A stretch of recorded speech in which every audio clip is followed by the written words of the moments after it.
Well, good morning, guys, and welcome to the show, Fernando. Welcome to the show, guys.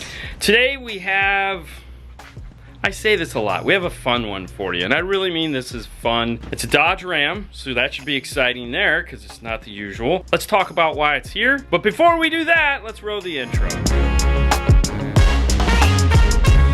So we had a gentleman come in the other day. He's like, I love the way my car sounds. I'm super happy with it. I'm going, really? What he really wanted was bass. Here's the caveat. It is a Dodge Ram. It does have the Alpine sound system in it. And it is the older Camelback Dodge. They call it Camelback because it's got two humps and they're upside down. You get my point. It already has a subwoofer in it. He goes, yeah, I know. Two things. One, it's an 8-inch. It's small. It's factory. It's limp. It doesn't really do much. And two, this cover sits over the top of it. And then the seat sits on top of that. What kind of bass are you hoping to get out of there? None. What everyone says. I don't want to win no competitions.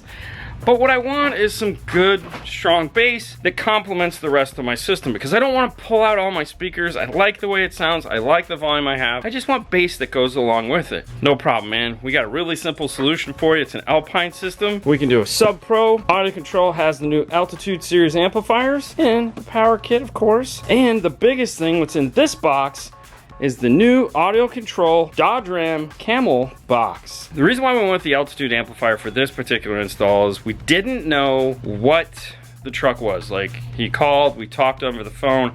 I didn't know if it was an Alpine system. He didn't know if it was an Alpine system. I was like, all right, well, let's just plan for the worst. And that's why we went with the Altitude amplifier. It comes in at the right price point, and two, it has high level and low level input, so it's easy enough to integrate into a factory system. Secondly, it's AudioControl. It'll match the subwoofers. That's a big bonus. So let's take a look at these products. We'll kind of go over what they're gonna be. Fernando's gonna get started taking the truck apart. I guess we should talk about that. So here's what we're gonna do. We're gonna sting a 4-inch power wire through here, back to back here. We're gonna make a cool custom amp rack that goes right in this area here. We're gonna remove all of these so the box will drop into place. Put the amp pro in, the radio does have to come out. We're gonna put the bass knob right here. We have a lot of work to do and a short time to do it. Let's head over to the bench and we'll talk about these products that we're gonna put in this thing. This is the Altitude A800.1, which is a perfect amount of power for something like this where we just need enough to compete with the factory system. We're not gonna be replacing the speakers. He's not gonna be upgrading. He is just going to be adding bass. Now, if you'd like a full review of this amplifier, we did do a video on it, so definitely wanna check that out, see what kind of power this thing is putting out, and all the nice stuff like gut shots and things like that. Got a box of parts here. Inside of that, we have the wrenches, screws to mount the amplifier, your pick to turn up and down the gain, as well as your plug for the high level input.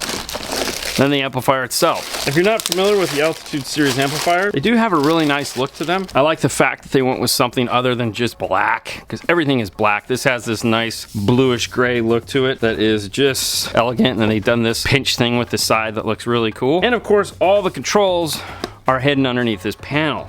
Now, one of the nice things they do with this particular cover is they have these little plastic washers that are in here, and what those washers are designed to do is hold the screws in place so that they don't fall out and they don't get lost on the bench. Otherwise, you need to take them and you need to put them back in these holes because you'll lose them. We don't want to lose them. For now, we're going to put this back in the box. Taking a closer look at the amp, we'll look at the power output first. 2 positives, 2 negatives. This is a mono amplifier. It is a 1 channel. They give you this because some boxes have 2 speaker cups on it, and this makes it way more convenient to hook those 2 paired wires into this as opposed to trying to like twist them together and fit them into 1 input. This also allows you to run a bigger gauge wire if you feel you need to. You have input and output RCAs, and they do put caps over these, so if you're not going to be using one, you can leave it off. For this, we'll be using channels 1 and 2 input. Next to them also is the high level input, this plug here, and now this allows you to integrate into a factory stereo without the need of another high level to low level adapter. So you don't have to buy an external high level. All you have to do is hook up these wires to the speaker outputs. It will generate a remote turn on for you, so it'll automatically turn on the amplifier, and that is done with this switch right here, which is the trigger mode. You have remote, GTO, and audio. If you'd like this to turn on when connected, you put it to GTO or great turn on. If you're gonna be running remote turn on, such as what we're gonna be doing because we're gonna be using RCAs, then you wanna make sure it stays in remote. The other switch is this here where you have high level and low level. For this installation, we will be using the RCA low level, but if we were going to be using these high level, we would flick the switch to the high level input, and that will tell the amplifier, hey, look for this. Either way you hook it up, you still have the pre-outputs to go off to another amplifier. Bonus. On top of the amplifier, next up, we have the low pass crossover between 60 and 120 hertz. We have a subsonic filter that is either off 10 to 50 hertz, gain control, parabass, aka bass boost, that is variable between 40 and 80 hertz with a gain. On this side of the amplifier, we have the power light,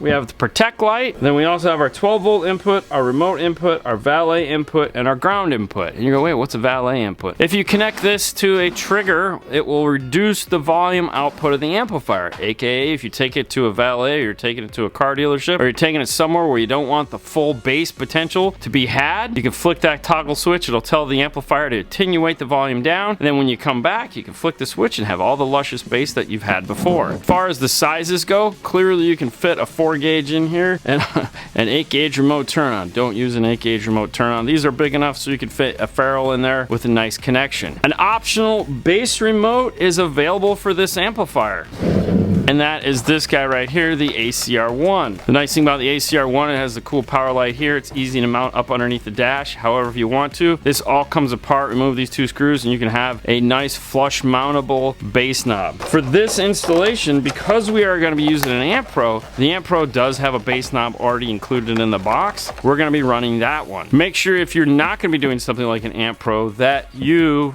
get the bass knob if it's something you're going to want. I keep saying Amp Pro. What is an Amp Pro and why do we keep saying it?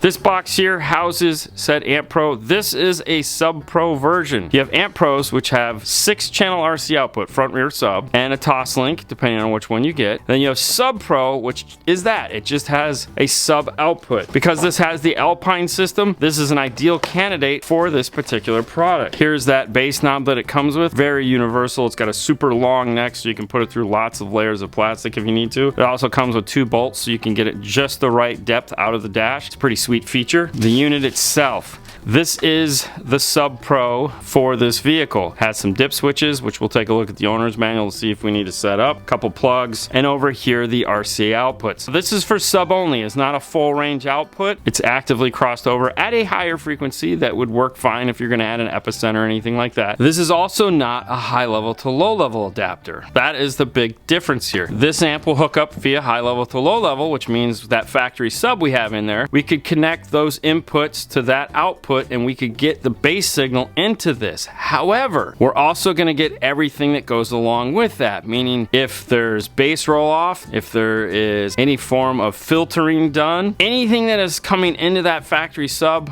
this amplifier is going to have to play that as well, which means we might not get the bass response that we want. We're going to get what we get and we can't pitch a fit. With this talks to the data bus in the car, plugs in behind the radio, it parallels with the amplifier. So this actually will get a full 20 to 20, full frequency, non-EQ'd, no nonsense out of these RCAs that we can connect to. So any of the stuff that the factory subwoofer is doing, we're not going to have to worry about. So we'll get a full, crisp, clean, perfect bass into our altitude amplifier. That's why we chose this. As far as hooking it up, comes with this big harness right here.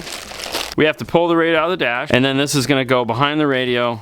This plugs in. Here's your remote turn on right here. This other little harness here that just fell out. If your car has the automatic noise canceling module that is up underneath the driver's seat or possibly in the dash, this is to keep that noise out of the system. They do sell this as a standalone piece. Like for example, if you're going to be putting this in a non-Alpine system, it may still have the ANC nonsense in it. You can get the ANC bypass for those as well if you're having to do high level input. The cool thing is the wires you need to hook up your high level are located at the ANC module, so it will make the installation pretty cool. We don't have an ANC in this particular vehicle because it's a 2013. We're just going to be hooking this up. Just as a side note, if you have the non-Alpine system and you're going to be replacing all of the amplification, meaning you're not just going to be adding a sub amp, you can go with the Amp Pro, which is the big brother to this with the 6 RCA outputs. It will reflash the radio. You have to do some lock the doors twice and wait like 20 minutes.